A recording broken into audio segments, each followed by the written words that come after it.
விருச்சிக ராசி சேர்ந்த நேயர்கள் அனைவருக்கும் இந்த மாதம் துவக்கம் உங்கள் ராசியில தான் ஆரம்பம். விருச்சிக ராசி கேட்ட நட்சத்திரத்திலே இந்த வைகாசி மாதம் பிறந்துள்ளதால் உங்களுக்கு ஒரு புதிய விடிவு பிறக்கும். உங்களுக்கான ஒரு அங்கீகாரம் உண்டு. உங்களுக்கான நல்ல ஒரு பதவி உயர்வோ இல்லை ஊதிய உயர்வோ நிச்சயமாக கண்டிப்பாக கிடைக்கும்.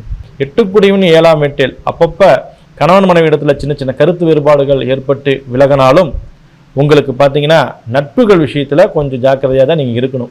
நட்புகளை பொறுத்த வரைக்கும் இந்த மாதத்தில் கொஞ்சம் கவனமாக அவங்களோட பழகுவதோ பேசுவதோ கொஞ்சம் கவனமாக இருக்கணும். இது மட்டும் தான் எச்சரிக்கை.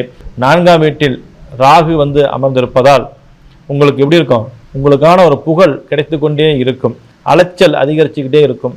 நீங்கள் என்ன செய்ய வேண்டியது? உடற்பயிற்சி கட்டாயமாக செய்ய வேண்டும். மனதிற்கு பயிற்சி செய்ய வேண்டும்.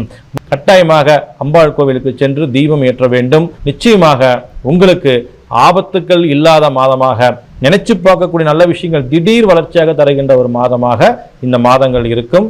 செய்து மகிழுங்கள். நன்றி, வணக்கம்.